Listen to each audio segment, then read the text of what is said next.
A madrugada do dia 23 de setembro de 1871 entrou para a história do Brasil não pelo seu habitual silêncio cortado apenas pelo canto dos grilos e pelo vento que sussurrava entre os cafezais, mas por uma sinfonia de horror que ecoou das senzalas para a Casa Grande, invertendo, ainda que por poucas horas, a lógica brutal de 3 séculos de escravidão.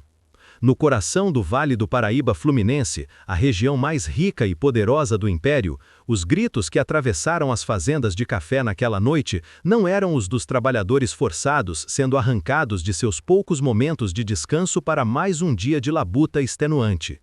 Eram os últimos suspiros, os gemidos de agonia e os urros de desespero de 19 senhores de escravos, feitores e capitães do mato, sendo metodicamente despedaçados pelas próprias chibatas, chicotes e correntes que, durante décadas, haviam sido os instrumentos de sua autoridade e de sua autoridade sobre os cativos. Durante 3 horas ininterruptas de puro horror, um grupo de escravos de 5 das mais importantes fazendas da região executou o que ficaria conhecido nos registros subterrâneos da história como a mais brutal e calculada vingança já registrada nos anais da escravidão brasileira. A insurreição, que teve seu epicentro na fazenda Boa Vista, de propriedade do temido coronel Joaquim Ferreira da Silva, não foi um ato espontâneo de fúria cega. Foi um levante meticulosamente planejado, uma operação militar de precisão cirúrgica, que se espalhou como fogo em palha seca pela região, deixando um rastro de sangue e terror que mudaria para sempre a percepção da elite escravocrata sobre a capacidade de organização, resistência e, quando levados ao absoluto limite da resistência humana, de retaliação violenta daqueles que subjugavam. O Vale do Paraíba de 1871 era, sem sombra de dúvida, o coração pulsante da economia imperial brasileira. Suas colinas verdejantes, contudo, escondiam uma realidade sombria. As artérias que faziam esse coração bater bombeavam sangue negro. A região, que se estendia por terras fluminenses e paulistas, concentrava sozinha cerca de 40% de toda a produção cafeeira mundial, um feito monumental, sustentado exclusivamente pelo trabalho forçado de aproximadamente 300 mil escravos, distribuídos em mais de 600 propriedades. Cada uma dessas fazendas era, na prática, um reino absoluto, um feudo, onde os senhores detinham um poder de vida e morte sobre seres humanos reduzidos à condição de mercadoria, de ferramentas animadas. Essas propriedades não eram meras unidades produtivas, eram laboratórios de crueldade, onde a tortura havia sido elevada à categoria de uma ciência exata, com métodos refinados ao longo de gerações de um sadismo que se tornara institucionalizado, parte integrante da cultura e da economia da região. A Fazenda Boa Vista, que se tornaria o palco central da tragédia que se avizinhava, exemplificava de maneira perfeita e aterradora essa realidade.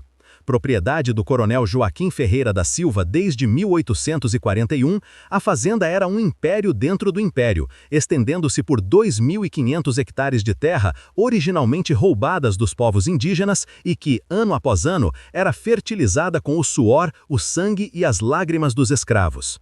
Seus vastos cafezais produziam anualmente a impressionante marca de 15 mil arrobas de café, o equivalente a mais de 225 toneladas do ouro negro que enriquecia o coronel até a medula e sustentava o luxo, a pompa e os costumes da corte imperial no Rio de Janeiro. Mas por trás desses números impressionantes, que encobriam o cheiro do sangue com o aroma do café, estava uma realidade de horror praticamente indescritível. Os 280 escravos da Boa Vista viviam em condições que, em muitos aspectos, faziam os porões imundos dos navios negreiros parecerem confortáveis. As senzalas eram construções precárias de pedra bruta, sem janelas, onde homens, mulheres e crianças dormiam amontoados sobre palha podre, frequentemente acorrentados pelos tornozelos ou pelos pescoços durante a noite, numa medida cruel para evitar fugas. A rotina diária era um martírio cíclico. Tudo começava às 4 horas da manhã, com o toque sinistro e metálico do sino da fazenda, o mesmo bronze que em poucas horas anunciaria não o início de mais um dia de trabalho, mas o começo da hora da vingança. Os escravos trabalhavam sem parar, sob o sol escaldante ou a chuva fria, até às 10 da noite, com apenas 2 pausas míseras de 30 minutos para engolir um punhado de farinha de mandioca misturada com água e um pedaço de carne seca, quase sempre rançosa. Domingos e feriados simplesmente não existiam no calendário escravo da Boa Vista. O café não parava de crescer e, portanto, os braços negros não podiam parar de colhê-lo. A lógica era simples, brutal e lucrativa. As punições corporais, no entanto, eram o verdadeiro espetáculo pedagógico da fazenda, o ritual que cimentava o poder do coronel. Joaquim Ferreira da Silva havia transformado os castigos em cerimônias públicas realizadas todas as tardes no terreiro central, forçando todos os escravos, sem exceção, a assistirem enquanto seus companheiros, amigos e até familiares eram dilacerados por diferentes tipos de chicotes. Era simultaneamente um entretenimento sádico para a família do coronel e uma pedagogia do terror, destinada a quebrar qualquer vestígio de dignidade, esperança ou espírito de resistência que ainda pudesse restar naquelas almas. O arsenal de tortura do coronel era vasto e especializado. Incluía a chibata de couro cru, que rasgava a pele sem perfurar órgãos vitais, prolongando a agonia. O chicote de 9 pontas com pedaços de metal afiado nas extremidades, reservado para os chamados castigos exemplares. Correntes aquecidas no fogo até ficarem incandescentes, aplicadas nas costas, braços e pernas de escravos considerados rebeldes. E, sua criação mais sinistra e pessoal, um chicote feito com couro humano, retirado de escravos mortos sob tortura e curtido especialmente para ocasiões especiais, uma forma de perpetuar a humilhação mesmo após a morte. O terreiro da fazenda era assim um anfiteatro da barbárie. No seu centro, erguia-se um tronco centenário, uma árvore robusta onde os escravos eram amarrados para receber seus castigos. A árvore tinha argolas de ferro cravadas profundamente em seu tronco, e o chão de terra batida ao seu redor estava permanentemente manchado de um vermelho escuro, de sangue seco e absorvido pela terra, testemunha silenciosa de incontáveis sessões de suplício. Era nesse local maldito, impregnado de séculos de sofrimento, que em poucas semanas os papéis se inverteriam de forma dramática, violenta e sangrenta. O palco estava montado para a tragédia que se aproximava, uma tragédia que nascera não de um desejo vago de liberdade, mas da fermentação lenta e inexorável de um ódio justo, cultivado gota a gota, chicotada após chicotada, perda após perda. A crueldade institucionalizada da Fazenda Boa Vista não era, contudo, uma responsabilidade exclusiva do coronel Joaquim Ferreira da Silva. Dona Amélia Ferreira da Silva, longe de ser uma mera cúmplice silenciosa ou uma espectadora delicada da barbárie que se desenrolava diariamente, era uma inventora sádica por direito próprio, que havia refinado e implementado métodos de tortura psicológicos específicos para as escravas, complementando com perfeição sinistra as torturas físicas aplicadas pelo marido. Mulher de 45 anos, educada em colégios para moças da elite no Rio de Janeiro e versada na literatura romântica europeia, Dona Amélia aplicava sua inteligência cultivada e sua percepção aguçada das emoções humanas na criação de sofrimentos mentais e emocionais que destroçavam vínculos familiares e quebravam espíritos com uma eficácia que, por vezes, superava a do próprio chicote. Sua especialidade eram os castigos que atacavam diretamente os alicerces da família escrava. Ela forçava mães a escolher entre apanhar elas mesmas ou ver seus filhos pequenos serem açoitados na sua frente, uma tortura psicológica que frequentemente levava as mulheres à loucura, ao desespero absoluto ou a uma apatia profunda, que era o que a senhora da casa realmente almejava. Separava propositalmente casais de escravos, vendendo ou trocando maridos para fazendas distantes apenas para observar e anotar, com um interesse quase científico, o desespero e a degradação mental das esposas abandonadas. Para as escravas grávidas, Dona Amélia havia desenvolvido um ritual particularmente macabro e cruel. Ela as obrigava a cavar suas próprias covas, como uma preparação simbólica para a morte que poderia ocorrer no parto, uma cerimônia de terror psicológico que não raramente causava abortos espontâneos pelo pavor extremo. Aquelas que, contra todas as probabilidades, conseguiam dar à luz, eram imediatamente forçadas a entregar seus bebês, que seriam vendidos na primeira oportunidade, transformando a maternidade, um dos eventos mais sagrados para a cultura africana, numa maldição perpétua, numa fonte de dor inesgotável. O casal Ferreira da Silva representava assim a perfeição diabólica do sadismo escravista brasileiro. Ele fornecia a violência física explícita, a demonstração pública de poder através da dor. Ela contribuía com a crueldade psicológica sutil, a destruição privada da alma. Juntos, haviam criado um sistema de opressão tão refinado em sua barbárie, tão completo em sua abordagem de aniquilação do ser, que outros fazendeiros da região visitavam a Boa Vista não apenas para negócios, mas para aprender e trocar técnicas disciplinares com os anfitriões. Completando o núcleo familiar do terror estava Antônio Ferreira da Silva, filho único do casal, então com 25 anos.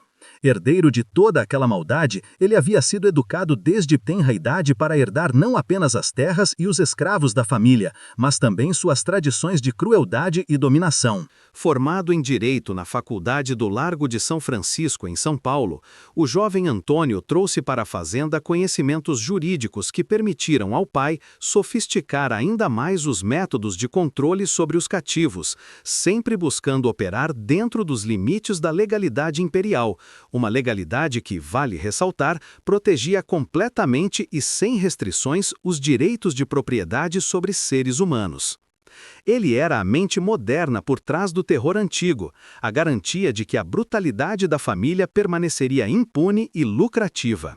As outras fazendas da região, que seriam arrastadas para o turbilhão da revolta, seguiam padrões similares de barbárie, cada uma com sua própria assinatura de crueldade.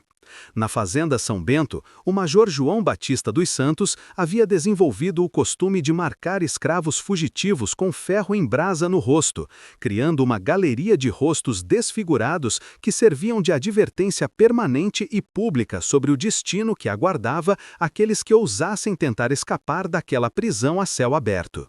O major mantinha as marcas de ferro sempre aquecidas numa forja especial, e o próprio processo de marcação havia se tornado um espetáculo público que, morbidamente, atraía a curiosidade de outros fazendeiros e de suas famílias, que assistiam àquilo como se fosse um teatro.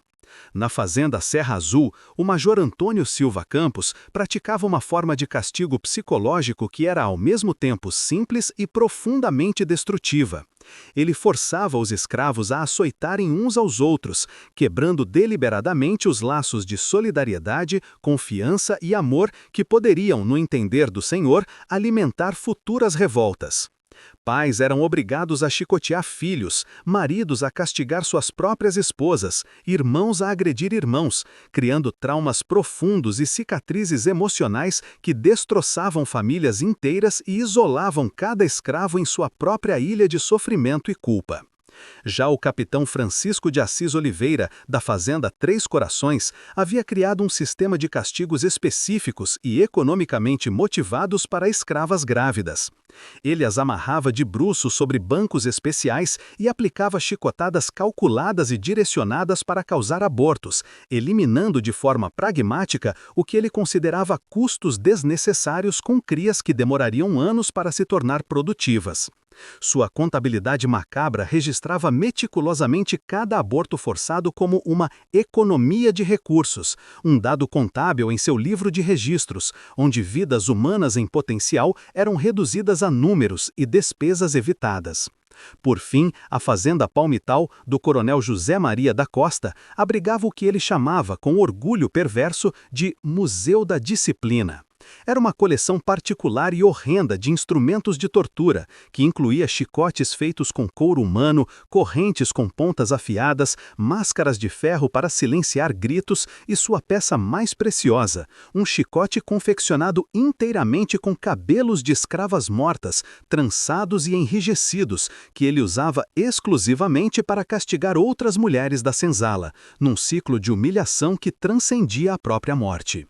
Esses 5 homens, Joaquim Ferreira da Silva, João Batista dos Santos, Antônio Silva Campos, Francisco de Assis Oliveira e José Maria da Costa, controlavam em conjunto um território de mais de 15.000 hectares e comandavam as vidas de mais de 800 escravos. Eram homens respeitados na sociedade imperial, frequentavam os salões da corte no Rio de Janeiro, tinham influência política direta junto ao imperador e seus ministros, e eram considerados, pelos padrões da época, exemplos de sucesso econômico e de ordem social. Eram os barões do café, a espinha dorsal do Brasil. Mas nos meses que antecederam setembro de 1871, sinais inquietantes, sutis como o farfalhar de folhas secas antes da tempestade, começaram a aparecer em suas propriedades. Pequenos atos de sabotagem, ferramentas quebradas misteriosamente, animais de carga envenenados, incêndios inexplicáveis em depósitos de café já ensacado para exportação.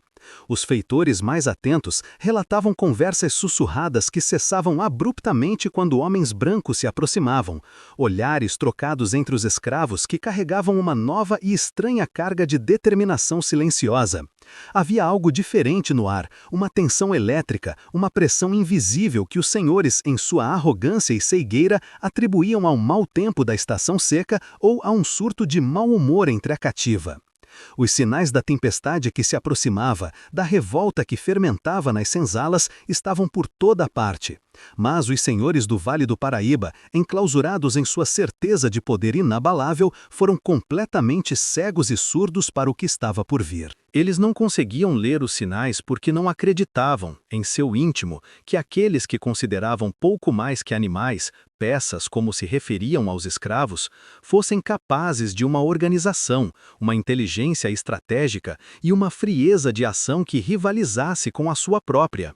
No interior da senzala número 7 da fazenda Boa Vista, um homem que os registros oficiais da propriedade listavam apenas como João Congo, guardava em silêncio a centeja que incendiaria o vale. Seu nome verdadeiro, um nome que carregava consigo da outra margem do Atlântico, era João Quimbundo. Um africano de 42 anos, com o corpo marcado por cicatrizes de chicotadas e a mente afiada como uma lâmina, ele havia chegado ao Brasil ainda criança, com cerca de 8 anos de idade, e sobrevivido por mais de 3 décadas no inferno escravista. João, no entanto, não era apenas mais um escravo, mais uma peça no inventário da fazenda. Ele era um líder nato, um estrategista, e possuía algo que, no fundo, aterrorizava os senhores mais do que qualquer rebelião explosiva e desorganizada. Uma inteligência estratégica refinada, paciência e a capacidade de ler e escrever. João havia aprendido a decifrar as letras em segredo anos antes, com a ajuda de um homem bom em um mar de maldade. Frei Benedito, um franciscano que visitava clandestinamente as fazendas da região para evangelizar os escravos, e que, movido por uma compaixão genuína, decidiu lhes ensinar o alfabeto, entendendo que o conhecimento era uma forma de liberdade. O frei foi brutalmente assassinado pelos próprios fazendeiros, que descobriram suas atividades subversivas, mas não antes de ter plantado a semente do conhecimento em João. Aquele saber transformou João Congo numa figura única no universo escravo. Ele era capaz de entender as leis do império que o mantinha cativo, de ler jornais e panfletos abolicionistas deixados descuidadamente pelos senhores e, mais importante, de estudar e decifrar os próprios métodos de controle e opressão usados contra seu povo. Durante 2 décadas, João havia observado, memorizado e catalogado mentalmente cada aspecto do sistema que o cercava. Ele conhecia os horários de cada feitor, as rotas dos capitães do mato, os pontos fracos na vigilância de cada fazenda e, principalmente, as rotinas pessoais, os vícios, os medos e os hábitos de cada senhor. Sabia que o coronel Joaquim tomava láudano todas as noites para conseguir dormir, anestesiando uma consciência que, talvez, ainda sussurrasse. Que Dona Amélia mantinha um diário íntimo onde confessava, em letras elegantes, seus medos mais profundos e suas inseguranças. Que o jovem Antônio bebia sozinho na biblioteca até perder os sentidos, afogando em aguardente algum resquício de humanidade que ainda pudesse existir nele. Ao lado de João, operando nas sombras, estava uma rede clandestina de resistência, liderada por Maria Mina, uma mulher de 37 anos nascida na Costa do Ouro e trazida para o Brasil ainda criança. Maria havia perdido 6 filhos ao longo dos anos, 3 mortos por desnutrição e doenças, 2 vendidos para fazendas distantes quando ainda eram pequenos, e uma filha, sua caçula, que preferiu se suicidar, enforcando-se com um pedaço de corda aos 16 anos, para escapar dos abusos sexuais sistemáticos do jovem Antônio Ferreira da Silva. Cada uma dessas perdas, cada pedaço de seu coração arrancado, havia endurecido seu espírito, até transformá-la numa máquina de ódio puro, frio e calculado. Maria possuía um talento terrível e único para a manipulação psicológica. Trabalhando como doméstica na casa grande, havia aprendido a ler as fraquezas emocionais dos senhores com uma precisão cirúrgica. Ela sabia que Dona Amélia, por trás de sua fachada de dama cruel, tinha pavor patológico da escuridão total. Que o coronel Joaquim acordava gritando, suando frio, assombrado por pesadelos recorrentes com revoltas escravas. Que Antônio, em seus momentos de embriaguez solitária, chorava baixinho, lembrando-se da ama negra que havia criado e por quem desenvolveu um afeto infantil, e que seu pai vendeu cruelmente quando descobriu esse laço de carinho. O terceiro vértice deste triângulo da vingança era Benedito Mina, irmão de Maria. Um homem de força física lendária, capaz de carregar sozinho sacas de café de 100 quilos nas costas por quilômetros a fio sem demonstrar cansaço, sua verdadeira importância para a conspiração residia numa ironia amarga e profundamente estratégica. Ele havia sido nomeado capitão do mato pelo próprio coronel Joaquim. Esta posição aparentemente contraditória era, na verdade, sua maior arma. Sob o manto de caçador de escravos fugitivos, Benedito, na verdade, operava como um agente duplo, protegendo e desviando os cativos em fuga, criando e mantendo uma rede subterrânea de comunicação e apoio que se estendia por todo o Vale do Paraíba, uma teia de resistência invisível aos olhos dos senhores. Durante meses, os três líderes tramaram nos cantos mais escuros das senzalas, nos fundos dos terreiros, à beira dos rios durante a lavagem de roupas, o que chamavam entre si, com um termo ao mesmo tempo simples e carregado de significado, de o acerto de contas final. Esta não seria uma insurreição que buscava simplesmente a fuga para um quilombo distante. Era um plano muito mais ousado e radical, uma execução sistemática e simbólica de 19 homens considerados pelos conspiradores como os principais arquitetos e executores das décadas de sofrimento infligido ao seu povo naquela microrregião. A lista de alvos havia sido elaborada com cuidado meticuloso, incluindo não apenas os 5 fazendeiros principais, mas também feitores particularmente sádicos, capitães do mato conhecidos por sua brutalidade e, de forma mais dolorosa, alguns escravos colaboracionistas que, em troca de pequenos privilégios, traíam sistematicamente os planos de fuga e as pequenas rebeldias de seus companheiros. O plano em si era de uma sofisticação militar impressionante, fruto da mente estratégica de João Congo. Cada uma das 5 fazendas-alvo havia sido mapeada em detalhes minuciosos. Eles possuíam plantas mentais precisas, compartilhadas em sussurros, que mostravam todas as entradas, saídas, pontos cegos, janelas com ferrolhos quebrados e possíveis esconderijos. Maria Mina, com sua memória privilegiada e seu acesso à Casa Grande, havia desenhado esquemas detalhados das residências senhoriais, indicando onde cada senhor dormia, que armas possuíam, pistolas, espadas, facas, onde eram guardadas e quantos capangas particulares os protegiam durante a noite. A data escolhida para o levante, 23 de setembro de 1871, não foi casual. Ela marcava, de forma cínica e calculada, exatamente um mês da promulgação da Lei do Ventre Livre, que declarava livres os filhos de escravos nascidos a partir daquela data. Para os líderes da insurreição e para a grande maioria dos cativos, a lei representava uma farsa cruel, uma manobra política hipócrita. Como celebrar a liberdade futura de crianças que ainda nem haviam nascido, enquanto seus pais, mães, tios e avós continuavam a morrer sob chicotadas, a serem separados de suas famílias e a serem tratados como gado? A revolta seria a resposta sangrenta e direta a essa hipocrisia imperial. Era como se dissessem: não queremos a liberdade que vocês nos dão em parcelas e para o futuro. Vamos tomá-la hoje, de forma completa, mesmo que a moeda de troca seja a nossa própria vida. Durante semanas, os conspiradores desenvolveram um sistema de comunicação engenhoso e praticamente indecifrável para os ouvidos destreinados, baseado nas cantigas de trabalho entoadas nos cafezais. Aquelas melodias aparentemente inocentes, cânticos espirituais que soavam como resignação, eram na verdade códigos militares sofisticados. Frases como, quando o galo cantar 3 vezes, significava que o ataque começaria às 2 da madrugada. A chuva vai molhar a terra seca, era a ordem para que cada grupo se dirigisse silenciosamente ao seu alvo designado.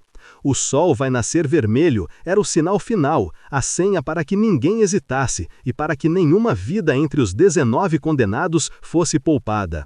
O arsenal para esta vingança seria fornecido ironicamente pelos próprios senhores. As chibatas, os chicotes, as correntes, os ferros de marcar, todos os instrumentos de tortura que haviam usado contra os escravos por décadas seriam agora as armas da justiça dos oprimidos.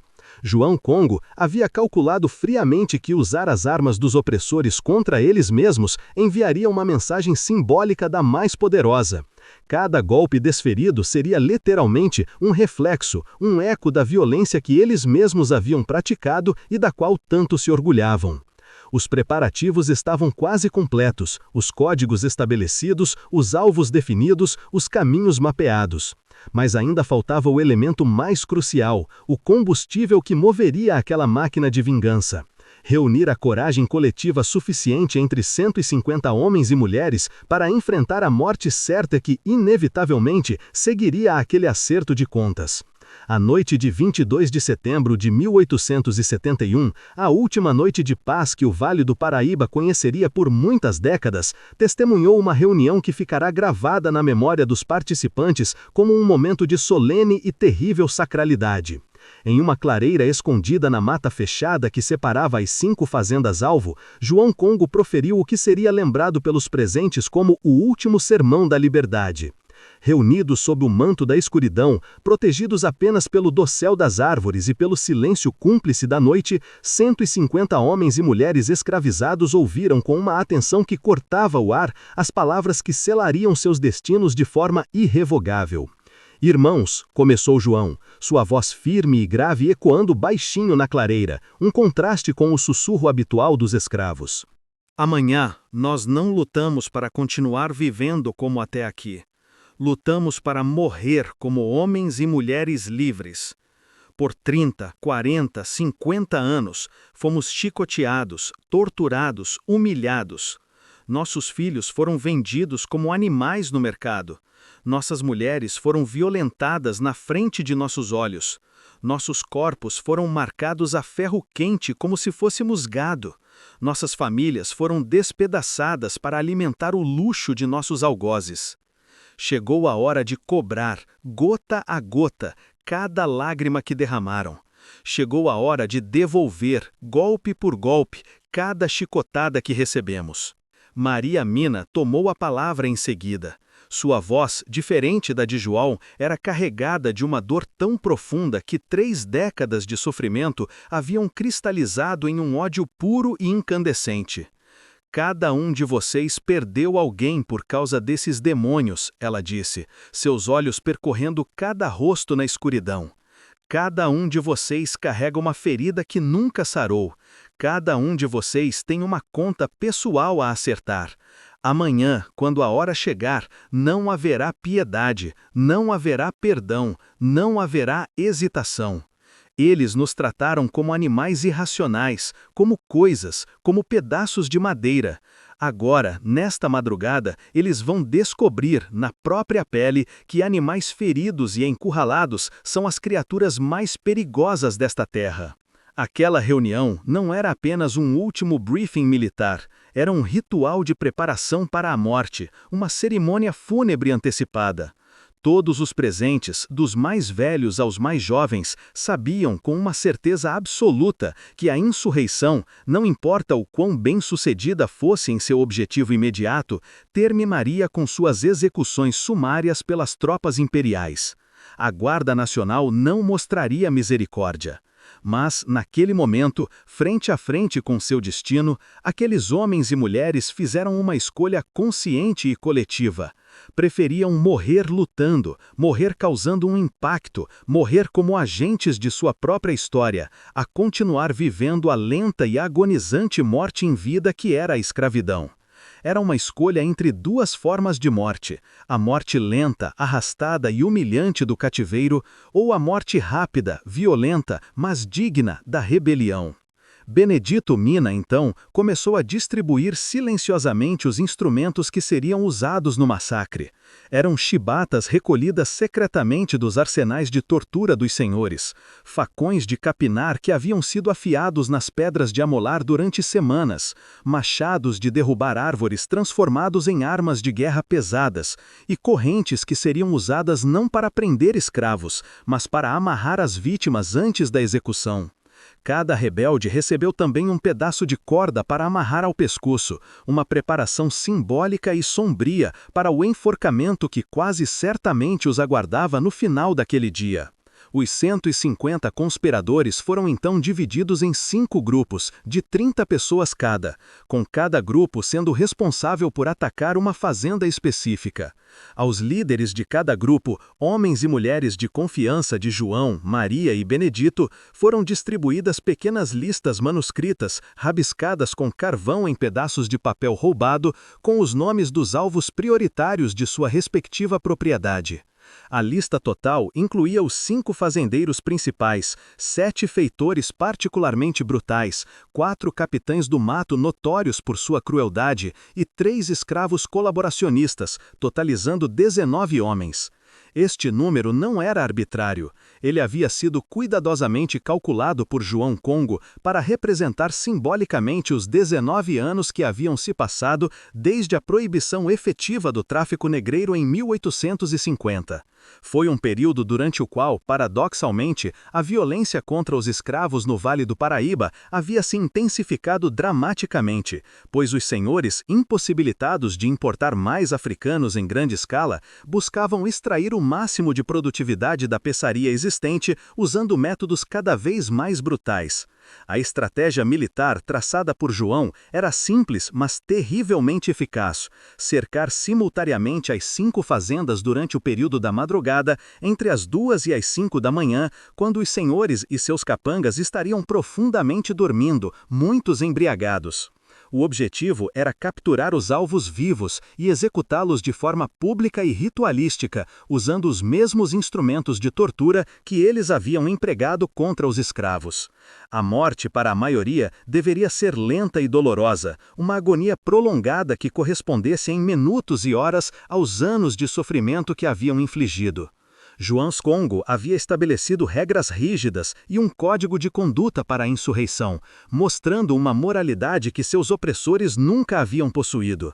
Mulheres e crianças brancas, mesmo da família dos senhores, seriam poupadas. Apenas homens adultos que participavam diretamente e ativamente do sistema de opressão, seja como proprietários, administradores ou executores, seriam executados. Era uma distinção moral crucial.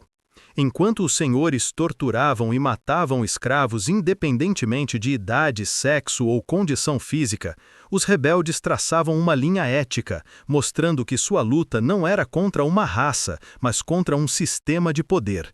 Durante a cerimônia final, cada rebelde foi chamado individualmente para jurar sobre um crucifixo improvisado feito de 2 gravetos amarrados que executaria sua parte no plano sem hesitar. A fórmula, pronunciada por cada um dos 150, era simples e terrível.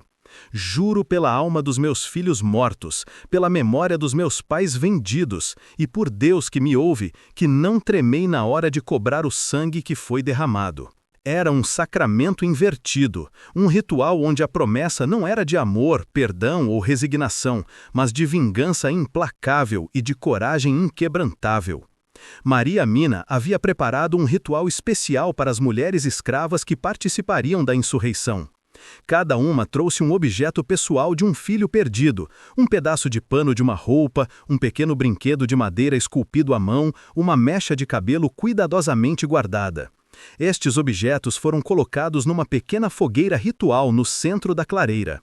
Enquanto as chamas consumiam essas últimas lembranças materiais de seus filhos, cada mulher pronunciava em voz baixa os nomes dos senhores, feitores ou capitães do mato responsáveis por suas perdas. As chamas que consumiram essas relíquias de amor e dor seriam, simbolicamente, o prelúdio do incêndio muito maior que consumiria a autoridade e a invencibilidade dos senhores na madrugada seguinte. O momento mais emocionante e carregado de simbolismo da cerimônia foi quando Benedito Mina ergueu, sob a luz pálida da lua cheia, um chicote especial. Era o instrumento de tortura confeccionado com couro humano retirado de escravos mortos sob castigos, uma das criações mais sádicas do coronel Joaquim Ferreira da Silva. Com esta chibata maldita, declarou Benedito, sua voz ecoando com uma força sobrenatural, feita com a pele dos nossos irmãos e irmãs mortos, nós vamos mandar esse demônio para o inferno onde ele sempre pertenceu. Que cada golpe com esta pele dos nossos seja um grito dos que já se foram exigindo justiça. Quando a reunião terminou, já passava da meia-noite. Os rebeldes se dispersaram silenciosamente pelas matas, cada grupo seguindo para suas posições de ataque designadas. Não houve despedidas emocionadas, nem abraços de despedida. Todos sabiam que muitos, se não todos, não veriam o próximo pôr do sol. Mas, pela primeira vez em décadas, aqueles homens e mulheres escravizados caminhavam com uma nova postura, com a dignidade ereta e silenciosa de quem havia escolhido seu próprio destino, de quem havia tomado as rédeas de sua própria história, ainda que o caminho escolhido levasse direto para a morte. João Congo foi o último a deixar a clareira. Ele se ajoelhou no local onde a fogueira ritual havia sido acesa e, com um pedaço de carvão, escreveu uma mensagem num pequeno pedaço de papel que havia roubado da Casa Grande. Ele enterrou a mensagem profundamente no solo ainda quente da fogueira. Ela dizia: "Morremos hoje para que a ideia da liberdade não morra amanhã. Que nossos filhos, ainda que nascidos livres sob uma lei hipócrita, saibam que nós, seus pais, não nos curvamos até o fim. Que Deus tenha piedade de nossas almas, porque nesta noite nós não teremos piedade da alma de nossos algozes." A hora da verdade, a hora do acerto de contas final estava chegando. Em poucas horas, o Vale do Paraíba, outrora um cenário de beleza natural e prosperidade econômica, seria banhado no sangue dos mesmos homens que haviam transformado aquela terra em um inferno na terra para milhares de seres humanos. Às 2 horas da madrugada de 23 de setembro de 1871, um som cortou a quietude do vale como um grito de guerra que havia fermentado por 300 anos de opressão.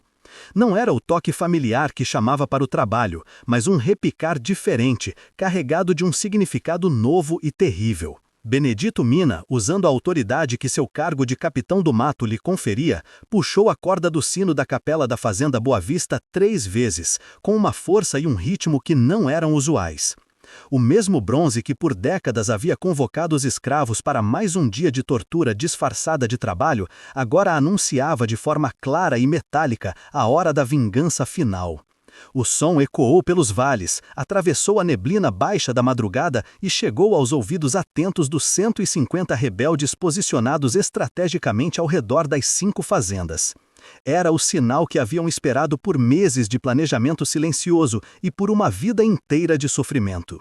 Em resposta imediata, pequenas fogueiras pré-combinadas foram acesas no topo de colinas estratégicas. Eram sinais luminosos, visíveis apenas para quem sabia onde procurar, confirmando que todos os 5 grupos estavam em suas posições e prontos para iniciar o ataque simultâneo.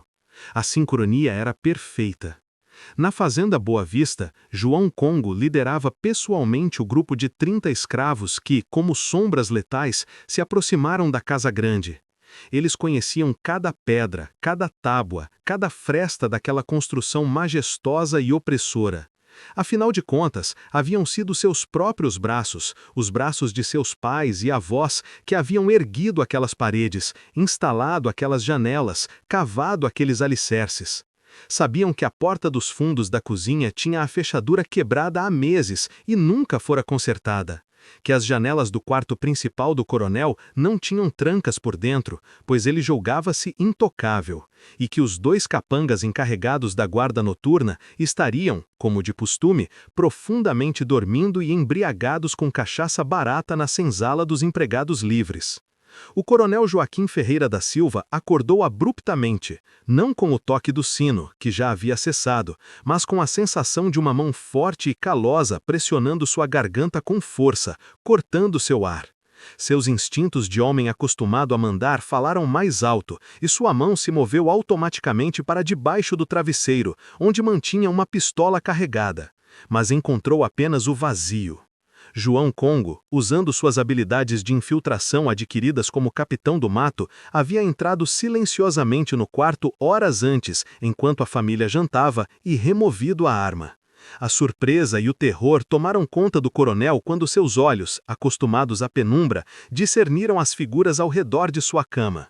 Dona Amélia despertou com os gritos sufocados do marido e viu seu pior pesadelo se materializando diante de seus olhos. Escravos, armados com chicotes, facões e correntes, cercando sua cama matrimonial, seus olhos brilhando no escuro com uma mistura de ódio acumulado e uma determinação sobrenatural. "Chegou a sua hora, coronel", disse João Congo, com uma calma que era mais aterrorizante do que qualquer grito de fúria. "Durante 30 anos, o Senhor nos chicoteou, nos torturou, nos humilhou com esta mesma chibata. Agora, nesta madrugada, o Senhor vai descobrir, na sua própria pele, como dói cada golpe que o Senhor deu em nossas costas, em nossas almas." Nas mãos do líder escravo estava o chicote favorito do coronel, um instrumento de couro cru com 9 pontas, cada uma terminada com pequenos pedaços de metal afiado, o mesmo que havia dilacerado milhares de costas negras ao longo dos anos, o mesmo que ele exibia com orgulho para visitantes. O que se seguiu foi uma inversão completa e chocante dos papéis que haviam definido aquela sociedade escravocrata por séculos. O coronel Joaquim, um homem que nunca havia conhecido a violência física real, apenas a que ele mesmo aplicava, foi arrastado para fora de sua cama, despido de suas finas roupas de dormir de linho e arrastado para o terreiro central da fazenda. Lá foi amarrado nu ao mesmo tronco centenário onde havia torturado, mutilado e matado centenas de escravos. A árvore, com suas argolas de ferro enferrujadas pelo sangue de gerações de cativos, testemunharia naquela madrugada o sangue de um senhor manchando suas raízes. João Congo empunhou a chibata com a mesma solenidade perversa que o coronel costumava empregar durante os castigos públicos. "Este primeiro golpe", anunciou ele, sua voz projetando-se no silêncio da noite, "é pelo meu filho, José, que o Senhor mandou açoitar até a morte em 1863, porque ele foi encontrado com um punhado de café no bolso, acusado de roubo." O chicote sibilou no ar e atingiu as costas do coronel com um estalo úmido e horrível. A lâmina de metal nas pontas rasgou a pele branca e macia da nuca até a cintura, deixando um rastro vermelho e profundo. O grito de dor, surpresa e puro terror que o coronel soltou ecoou por todo o vale.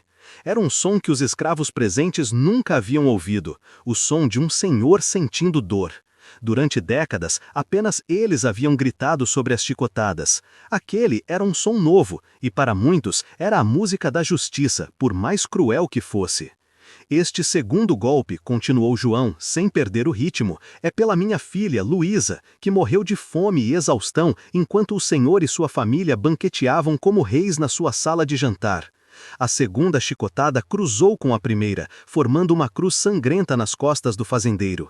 "E este terceiro", gritou João, sua voz começando a carregar a emoção contida de anos, "é por todos os filhos que o Senhor nos roubou, por todas as mães que o Senhor separou de suas crias, por todos os pais que o Senhor vendeu como gado para outras fazendas, por cada lágrima, por cada grito, por cada vida destruída por sua mão." A execução do coronel Joaquim Ferreira da Silva durou 3 horas completas. João Congo e outros escravos, cada um com uma história de dor para contar, se revezaram no uso da chibata, garantindo que o coronel experimentasse, em sua própria carne, cada tipo de chicote de seu arsenal pessoal. Usaram o de couro cru, que rasgava sem perfurar profundamente, prolongando a agonia. O de corda trançada, que deixava marcas geométricas na pele. O de corrente metálica, que quebrava ossos com seu impacto. E, por fim, o chicote de 9 pontas com pedaços de vidro, a invenção mais sádica do próprio fazendeiro. Enquanto isso, nas outras 4 fazendas, execuções similares se desenrolavam com a precisão de um balé macabro e coreografado, uma demonstração de que a revolta não era um evento isolado, mas uma erupção coordenada. Na Fazenda São Bento, Maria Mina dirigia pessoalmente a execução do Major João Batista dos Santos. Ela usou os mesmos ferros de marcar, agora aquecidos até ficarem incandescentes numa fogueira improvisada, que ele aplicava no rosto de escravos fugitivos. O fazendeiro foi marcado com o ferro em brasa em várias partes do corpo, braços, peito, costas e, por fim, o rosto, antes de ser açoitado metodicamente até a morte por um grupo de mulheres cujos maridos e filhos haviam sido marcados por ele. Na Fazenda Serra Azul, Benedito Mina executou o Major Antônio Silva Campos com um requinte de crueldade poética. Ele primeiro forçou o fazendeiro a chicotear um boneco de palha vestido com suas próprias roupas caras, uma paródia sinistra dos castigos psicológicos que o major aplicava, forçando escravos a torturar uns aos outros. Só depois de ver o homem quebrar psicologicamente, humilhado e reduzido a um estado de pavor infantil, Benedito procedeu com a execução final, usando uma corrente de ferro com pontas afiadas que dilacerou seu corpo. A Fazenda Três Corações foi o cenário de uma vingança especialmente brutal e carregada de simbolismo maternal. O capitão Francisco de Assis Oliveira, que havia desenvolvido técnicas específicas para causar abortos forçados em escravas grávidas, foi executado por um grupo de 15 mulheres que haviam perdido seus filhos, nascidos ou por nascer, por causa de sua brutalidade calculada. Cada uma dessas mulheres aplicou exatamente 10 chicotadas no corpo do capitão, num total de 150 golpes. Este número correspondia simbolicamente aos 150 bebês que, segundo os cálculos e registros mantidos em segredo pelas próprias mulheres, haviam morrido devido aos métodos abortivos ou ao trabalho forçado imposto às suas mães grávidas. A vingança havia começado, e cada fazenda se transformara em um teatro de horrores, onde pela primeira vez os papéis de carrasco e vítima se invertiam de forma definitiva e sangrenta. A Fazenda Palmital, propriedade do coronel José Maria da Costa, reservava para o grupo de rebeldes que a atacou a descoberta mais macabra e aterrorizante de toda a Madrugada Sangrenta. Quando os 30 escravos, liderados por um homem imponente e respeitado conhecido apenas como Tomé Angola, invadiram a residência do coronel, eles não encontraram apenas um senhor de escravos adormecido em sua cama de dossel. Eles descobriram, para seu horror e repulsa, o que o coronel chamava, com orgulho doentio, de seu Museu da Disciplina. José Maria da Costa havia transformado um salão inteiro de sua casa grande, uma sala que deveria ser de visitas ou de música, numa galeria de horrores, uma exposição de instrumentos de tortura exibidos como troféus valiosos, testemunhas de suas décadas dedicadas ao aperfeiçoamento da arte da crueldade. As paredes da sala estavam cobertas com chicotes de todos os tipos, tamanhos e materiais, desde simples tiras de couro até criações verdadeiramente diabólicas, feitas com couro humano retirado de escravos mortos sob tortura. Havia correntes com pontas afiadas soldadas, projetadas para cortar a carne enquanto se moviam. Máscaras de ferro para silenciar gritos, algumas com pregos internos para perfurar a língua. Algemas especiais que cortavam a circulação sanguínea até causar gangrena. E sua peça mais preciosa, a joia da coroa de sua coleção monstruosa, um chicote inteiramente confeccionado com cabelos de escravas mortas, trançados e enrijecidos com resina, que ele usa exclusivamente para castigar outras mulheres da senzala num ciclo de humilhação que transcende a própria morte. Mas o que mais horrorizou e encheu de ira os rebeldes foi encontrar numa vitrine especial de vidro, como se fossem artefatos preciosos, pedaços de pele humana curtida e etiquetada com os nomes de suas vítimas. O coronel colecionava literalmente pedaços de escravos que havia torturado até a morte, tratando a pele humana como um souvenir, uma lembrança macabra de suas façanhas sádicas. Havia orelhas, dedos e até mesmo rostos inteiros, removidos de escravos e preservados em frascos de álcool, cada um com uma pequena placa de metal descrevendo o crime que havia justificado a mutilação e a morte. Tomé Angola, um homem de 45 anos que havia perdido a esposa e 3 filhos para a brutalidade sistemática do coronel, decidiu naquele momento que a execução de José Maria da Costa não poderia ser uma morte simples ou rápida. Ela deveria estar à altura da monstruosidade que eles haviam descoberto, deveria ser um espelho fiel da depravação do homem. Em vez de simplesmente matar o fazendeiro, Tomé determinou que ele seria torturado com cada um dos instrumentos de sua própria coleção, numa demonstração prática e final da eficiência de seus métodos, numa aula de anatomia da dor ministrada pelo próprio criador do currículo. O coronel José Maria foi acordado de seu sono embriagado e arrastado, aterrorizado e confuso, para seu próprio museu de horrores.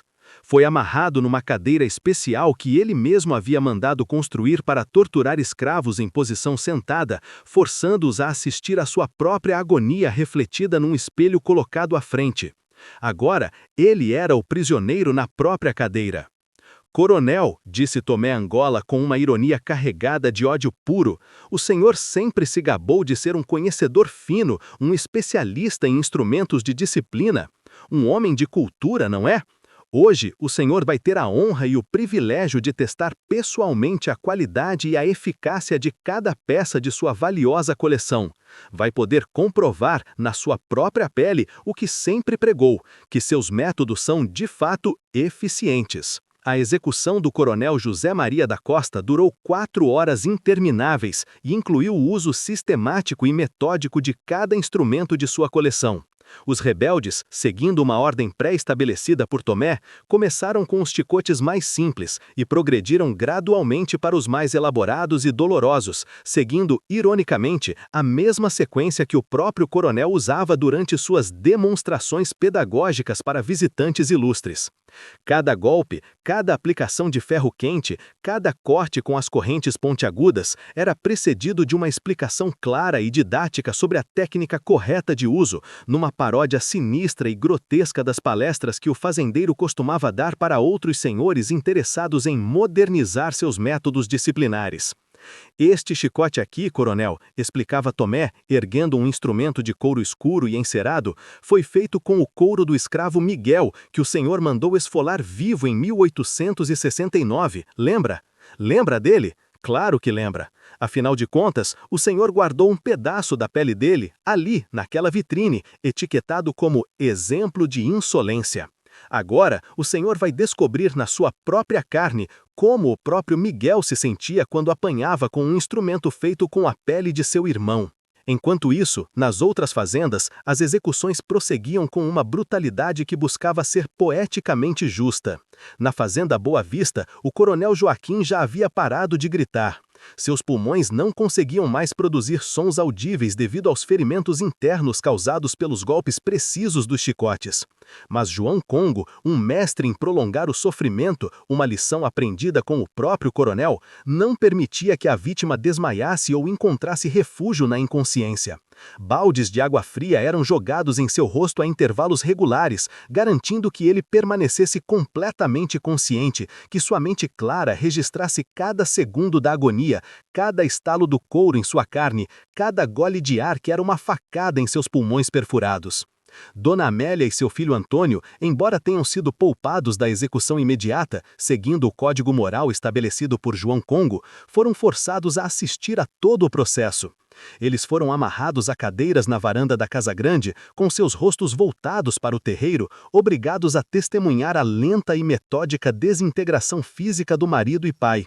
Eles eram as únicas testemunhas brancas que sobreviveriam para contar às autoridades o que havia acontecido naquela madrugada. João Congo havia calculado cuidadosamente essa decisão. Ele não queria um massacre cego, ele queria que houvesse sobreviventes, mensageiros do terror, para que a notícia se espalhasse como um rastilho de pólvora por todo o império, para que cada senhor de escravos, de norte a sul, soubesse com detalhes vívidos o destino que poderia aguardá-los se continuassem com suas práticas brutais. O medo, ele sabia, é uma arma mais poderosa do que a própria morte. Na fazenda São Bento, Maria Mina havia desenvolvido uma forma particularmente cruel e psicológica de executar o Major João Batista. Em vez de matá-lo rapidamente, ela o mantinha vivo, aplicando ferimentos calculados que não atingiam órgãos vitais imediatamente, mas causavam uma dor extrema e uma perda de sangue lenta. Simultaneamente, ela obrigava-o a assistir, com os olhos forçados a permanecerem abertos, enquanto ela e outros rebeldes queimavam, um a um, os documentos de propriedade, os livros de registro, os inventários que listavam os escravos como bens, as cartas de alforria que ele sonegava. Era uma destruição simbólica e prática do sistema legal que transformava seres humanos em propriedade privada, a desmaterialização de seu poder. O major, em um momento de desespero final, tentou negociar. Ofereceu dinheiro, sacas de café, terras, até mesmo a libertação imediata de todos os seus escravos em troca de sua vida. Mas Maria respondeu com uma frieza que gelou o que restava de alma do homem. Major, durante 20 anos, o Senhor nos repetiu que éramos sua propriedade, que não tínhamos direitos, que nossos corpos e nossas vidas existiam apenas para seu benefício e lucro. Pois bem, hoje o Senhor vai descobrir, da pior maneira possível, como é ser a propriedade de alguém que não tem a menor intenção de preservar seu investimento. Quando o sol começou a nascer, tingindo o horizonte do Vale do Paraíba de um vermelho sangue, 15 dos 19 corpos listados já jaziam irreconhecíveis nos terreiros das 5 fazendas. Os gritos que haviam ecoado pela região durante horas criavam uma sinfonia macabra que podia ser ouvida a quilômetros de distância. Um som que paralisava de medo os moradores das casas modestas e das outras propriedades. Era o som de uma conta de 3 séculos de escravidão sendo finalmente cobrada, paga com sangue e sofrimento intenso numa moeda que os senhores conheciam muito bem, mas que nunca imaginaram que teriam que pagar. A madrugada de vingança, no entanto, ainda não havia terminado. Ainda restavam 4 execuções para completar a lista sangrenta, e cada uma delas, pelas mãos daqueles que mais haviam sofrido diretamente com seus alvos, prometia ser mais brutal e personalizada do que todas as anteriores. Às 5 horas da manhã, quando as primeiras luzes do amanhecer começaram a iluminar o cenário de carnificina, tingindo de vermelho o horizonte do Vale do Paraíba de uma forma que parecia uma aprovação macabra da natureza, restavam ainda 4 homens vivos entre os 19 condenados à morte pelos tribunais improvisados dos escravos rebeldes. Estes últimos alvos não eram os grandes fazendeiros, os barões donos do poder, mas figuras que representavam aspectos específicos e igualmente cruéis do sistema escravista. Eram 2 feitores particularmente brutais, um capitão do mato responsável por dezenas de mortes e capturas e um escravo colaboracionista, um traidor que vendia a confiança de seus companheiros em troca de migalhas. Suas execuções seriam tão simbólicas quanto as dos senhores. O primeiro a encontrar seu destino final foi Joaquim Pé de Ferro, um feitor mulato da fazenda Boa Vista, que havia ganhado esse apelido por usar botas com pontas de metal nas pontas, que usava para chutar e mutilar escravos durante os castigos, especialmente quando já estavam amarados e indefesos. Joaquim era um caso complexo e trágico da sociedade escravocrata. Filho de uma escrava estuprada pelo antigo proprietário da fazenda, ele havia crescido ocupando uma posição social ambígua e perigosa. Não era escravo, pois herdara o status de liberto da mãe, mas também nunca era considerado completamente branco ou livre na hierarquia rígida da época. Essa ambiguidade racial e social havia sido canalizada por ele numa crueldade especial e particularmente zelosa contra os cativos, como se torturá-los, superando até a brutalidade dos senhores brancos, pudesse de alguma forma apagar suas próprias origens escravas, comprar sua aceitação no mundo dos opressores. João Congo reservou para Joaquim Pé de Ferro uma execução simbolicamente poderosa. Ele foi amarrado de cabeça para baixo no mesmo tronco centenário onde horas antes o coronel Joaquim havia sido torturado até a morte, de forma que o sangue do feitor se misturasse gota a gota com o de seu antigo patrão e algoz, simbolizando a união final de seus destinos no mesmo inferno que haviam ajudado a criar.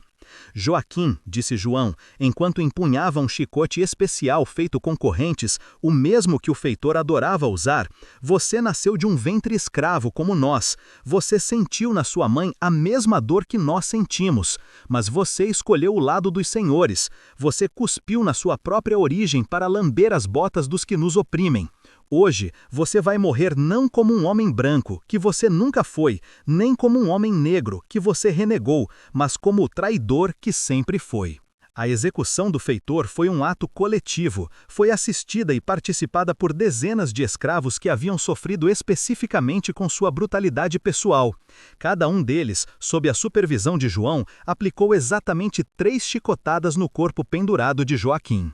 Era um número suficiente para causar ferimentos graves e contribuir para a morte lenta, mas permitia que um grande número de pessoas participassem diretamente da vingança.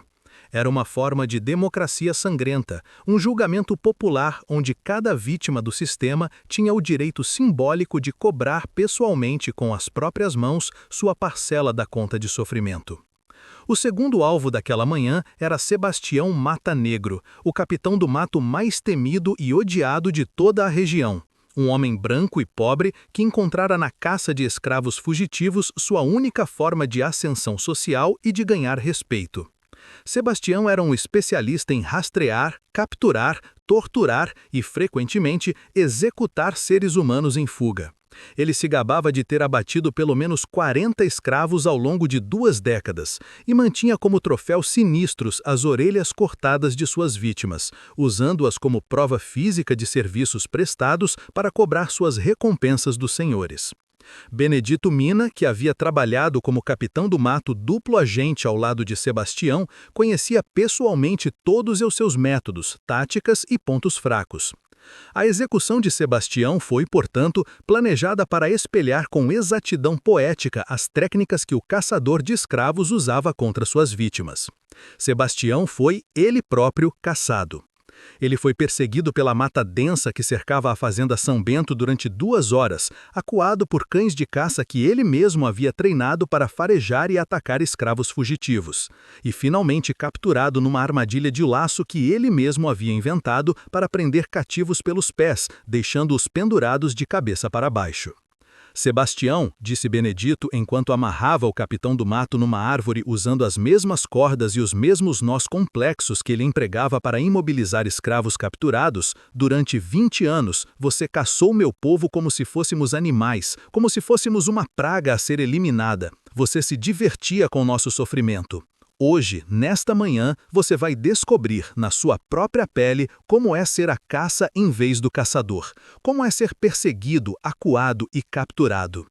A execução incluiu o uso de todos os instrumentos que Sebastião carregava em sua bolsa de caça, chicotes especiais para amansar os capturados, facas de tortura para extrair confissões e, de forma mais poética, os próprios cães de caça, que foram incitados contra seu antigo dono depois de serem mantidos sem comida por 2 dias.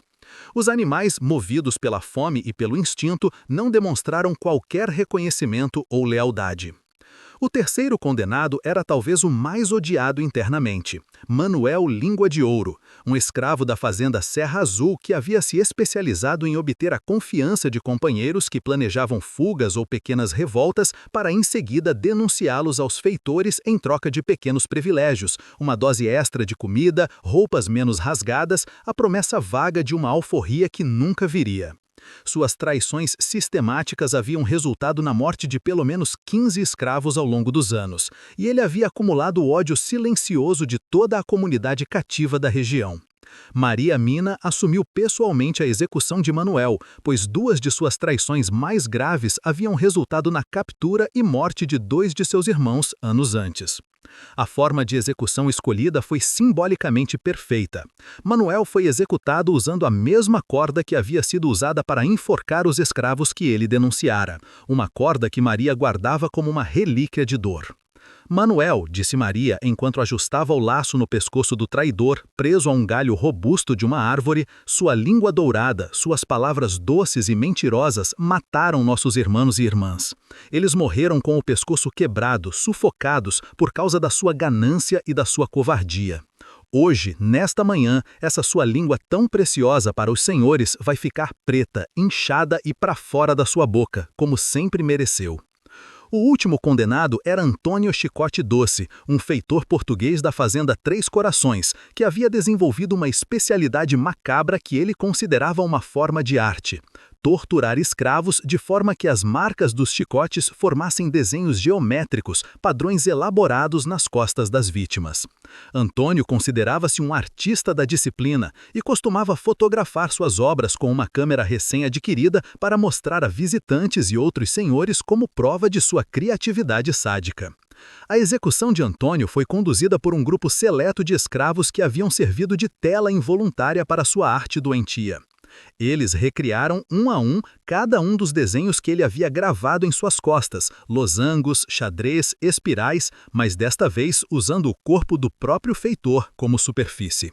Antônio, disse um dos torturados, um homem chamado Lucas, cujas costas eram um mosaico de cicatrizes em forma de estrelas, enquanto aplicava chicotadas precisas e calculadas, o Senhor sempre nos disse que éramos sua tela, que éramos brutos e feios, e que o Senhor estava nos embelezando com sua arte.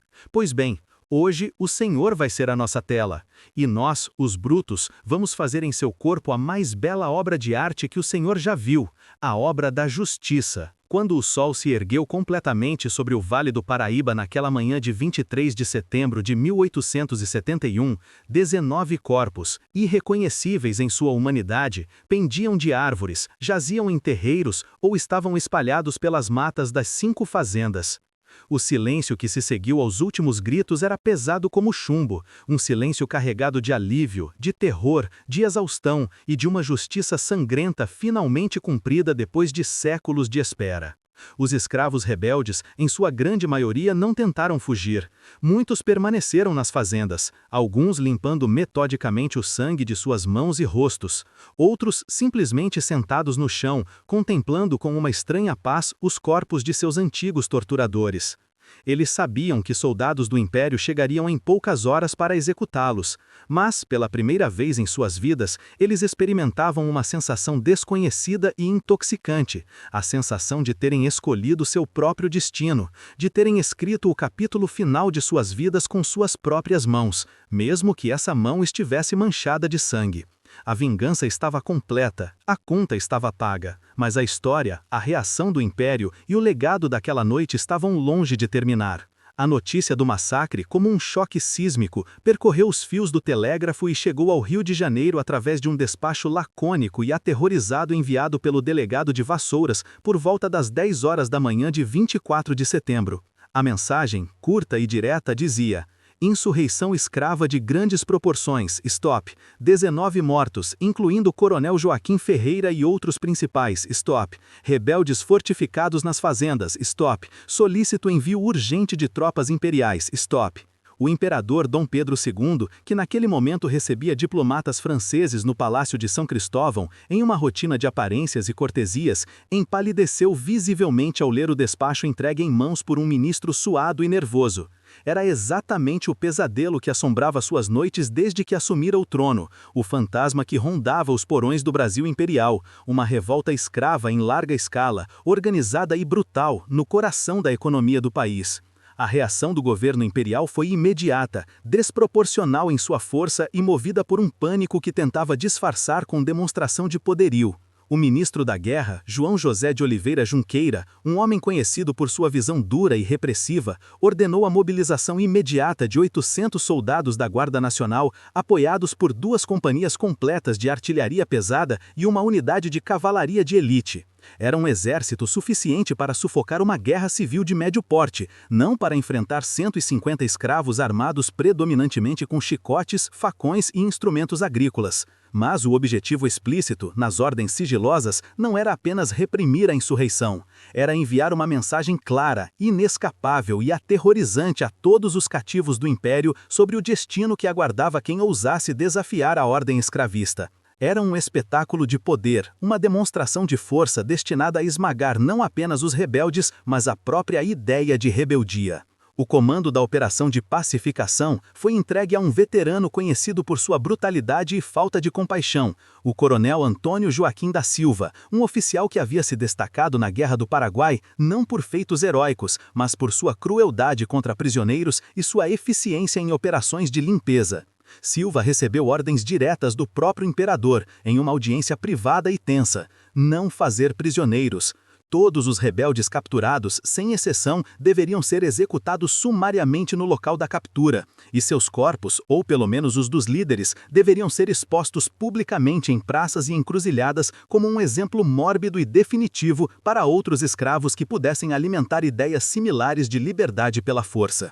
Durante os 3 dias seguintes, o outrora pacífico e produtivo Vale do Paraíba se tornou em um campo de batalha, em um cenário de guerra. Os escravos insurgentes, liderados por João Congo, Maria Mina e Benedito Mina, não tentaram fugir para as matas ou para quilombos distantes. Pelo contrário, seguindo um plano pré-estabelecido, eles se fortificaram nas próprias fazendas que haviam destruído, usando as casas grandes, os armazéns e as senzalas como trincheiras e fortalezas improvisadas. Eles sabiam que morreriam, essa era uma certeza inquestionável. Mas queriam vender caro suas vidas, prolongar ao máximo o conflito e, principalmente, amplificar ao máximo o terror que haviam plantado no coração da elite escravista. Cada hora de resistência era uma hora a mais de pesadelo para os senhores de todo o império. O primeiro e mais intenso confronto aconteceu na fazenda Boa Vista, onde João Congo e seus homens resistiram por 20 horas ininterruptas ao cerco de 300 soldados bem armados com rifles de repetição. Os escravos, usando as mesmas chibatas que haviam empregado para executar seus senhores, transformaram os chicotes em armas de guerra improvisadas, amarrando lâminas de facão nas pontas para criar uma versão letal e de longo alcance dos instrumentos que conheciam melhor que qualquer soldado imperial. Eles lutavam com uma fúria desesperada e uma coragem que deixou os soldados atônitos e aterrorizados. "Vocês podem nos matar hoje", gritou João Congo para as linhas imperiais de trás de uma janela barricada, sua voz ecoando sobre o tiroteio. "Mas saibam de uma coisa, vocês e todos os senhores deste país nunca mais vão dormir em paz. Cada golpe que demos nos nossos senhores, cada grito que arrancamos deles, vai ecoar nas consciências de vocês para sempre. O medo que vocês sentem hoje é o mesmo que nós sentimos a vida toda. Aprendam a viver com ele." Suas palavras, como se fossem uma maldição, se revelaram proféticas. Muitos dos soldados que participaram daquela repressão, homens durões acostumados à violência, desenvolveram pesadelos recorrentes, insônias e crises de ansiedade que os atormentaram pelo resto de suas vidas. A imagem daqueles escravos lutando até a morte com chicotes, a coragem sobrenatural de João Congo e os sons dos gritos dos senhores durante a execução ficaram gravados em suas memórias como uma ferida que nunca fechou. Maria Mina comandou a resistência na fazenda São Bento, onde 35 escravos enfrentaram 200 soldados durante 2 dias inteiros. Ela, usando seu conhecimento íntimo da Casa Grande, havia transformado a residência senhorial em uma fortaleza inexpugnável, usando móveis pesados de jacarandá, baús de metal e até mesmo o piano de cauda de Dona Amélia para construir barricadas sólidas nas portas e janelas. A ironia da situação era profundamente poética. Os mesmos objetos de luxo, comprados com o sangue e o suor dos escravos, agora protegiam os escravos da vingança do império que sustentava aquela luxúria. Benedito Mina, o homem de força lendária, encontrou seu fim lutando na fazenda Serra Azul. Ele derrubou 12 soldados com suas próprias mãos e com um pesado machado de lenhador antes de ser finalmente abatido por uma rajada concentrada de fuzilaria que dilacerou seu corpo robusto. Suas últimas palavras, gritadas enquanto ele ainda se mantinha de pé, segurando sua arma improvisada, ecoaram pelo vale e pelos corações de seus companheiros. "Nós morremos livres. Vocês, soldados do Império, vocês morrerão escravos de sua própria maldade, de seu próprio medo."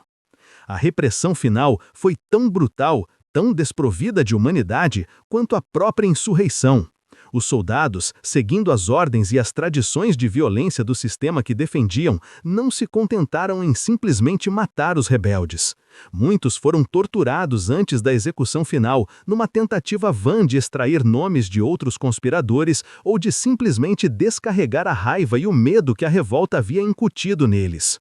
João Congo foi um dos últimos a ser capturado.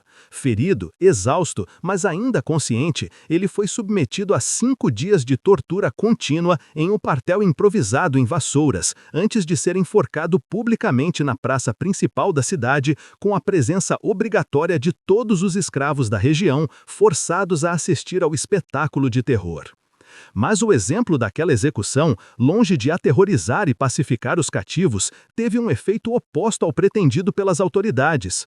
Em vez de quebrar seus espíritos, a coragem serena e a dignidade com que João Congo e seus companheiros enfrentaram a morte inspiraram movimentos de resistência e rebelião em outras regiões.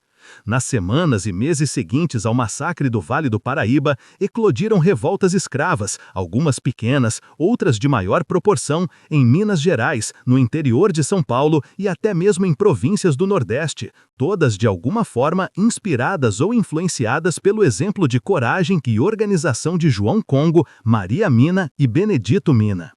O impacto psicológico sobre a classe senhorial foi, contudo, o aspecto mais devastador e duradouro. Pela primeira vez na história da escravidão brasileira, os opressores haviam experimentado na própria pele, de forma concentrada e aterrorizada, a violência que eles praticavam cotidianamente de forma distribuída. O terror que se instalou nas casas grandes do Vale do Paraíba e, por tabela, em todo o país, foi tão intenso que muitos fazendeiros começaram a dormir com armas sobre o travesseiro, a contratar guardas particulares em número nunca visto e a olhar para seus próprios escravos domésticos, outrora considerados de confiança, com desconfiança e medo paranoicos. O Brasil escravista havia perdido sua inocência.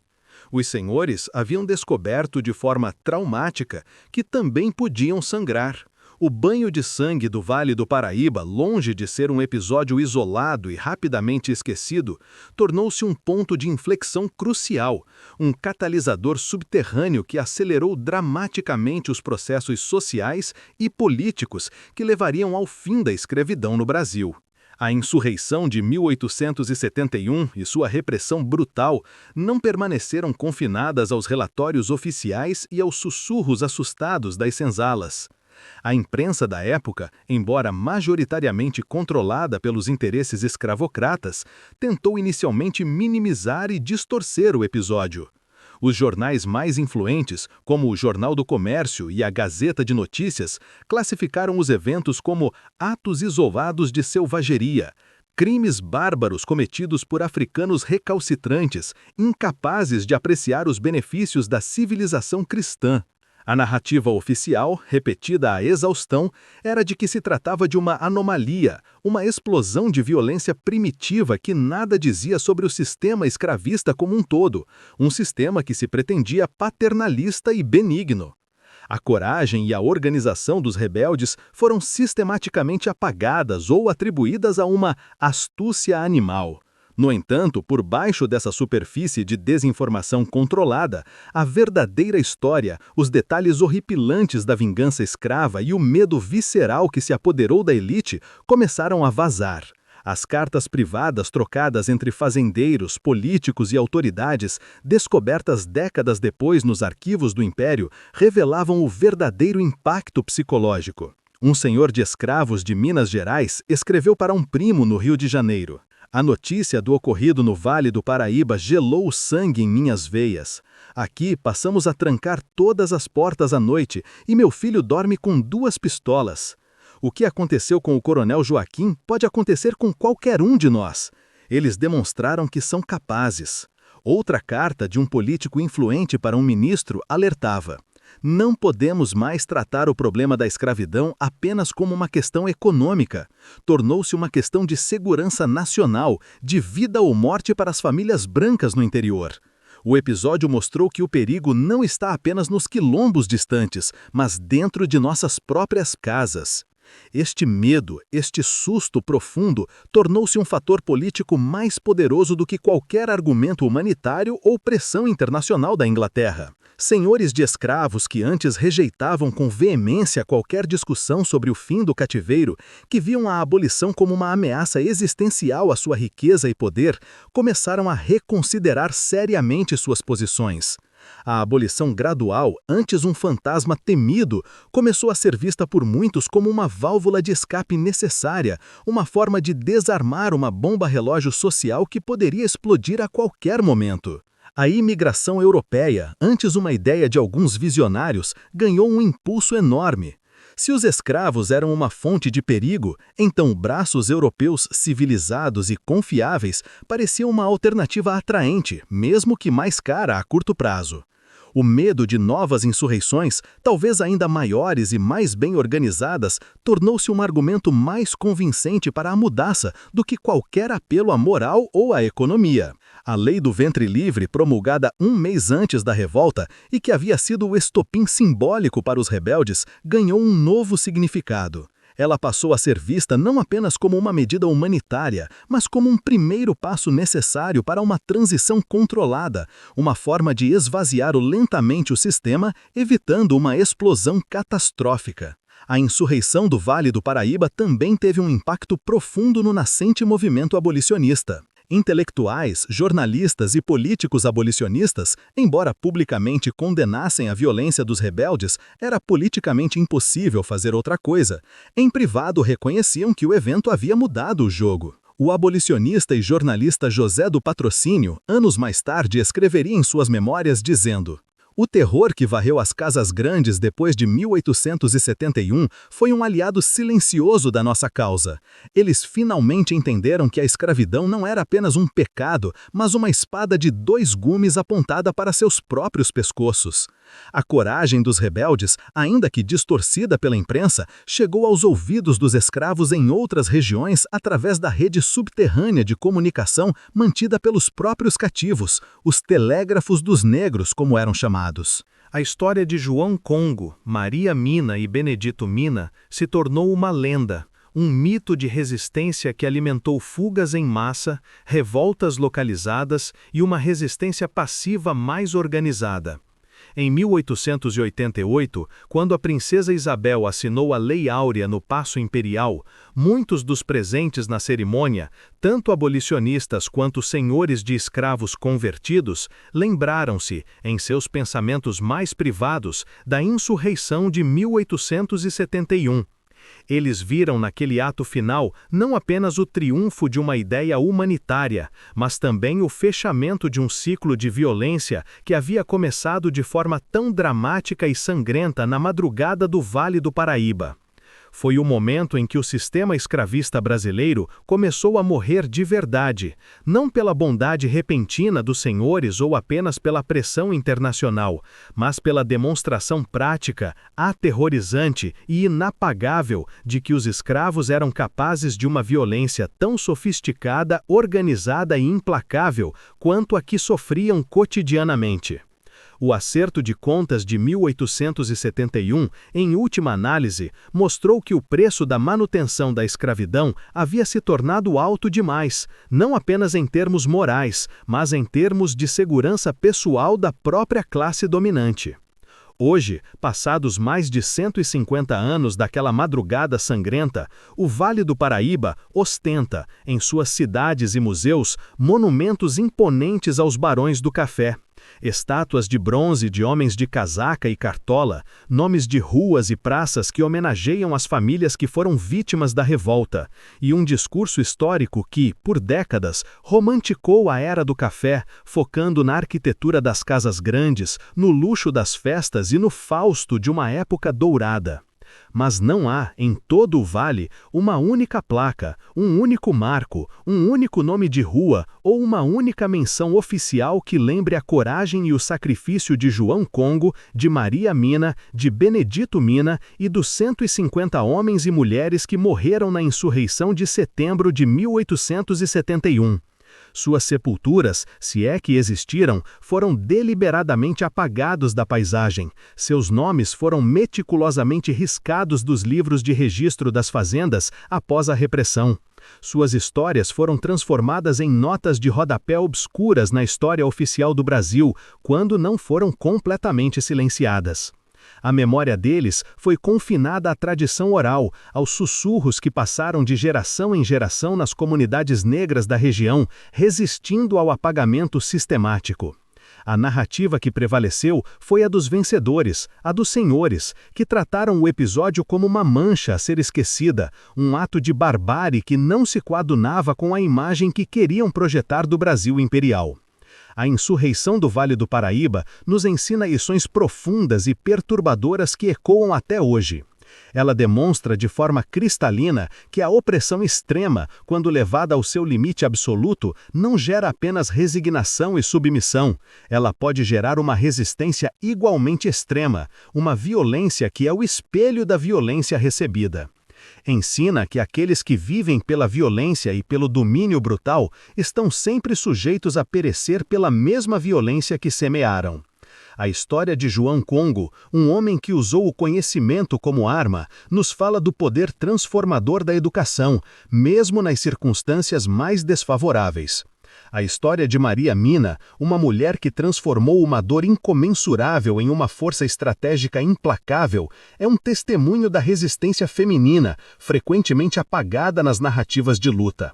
A luta pela liberdade, a história nos mostra, nunca foi um presente concedido graciosamente pelos opressores.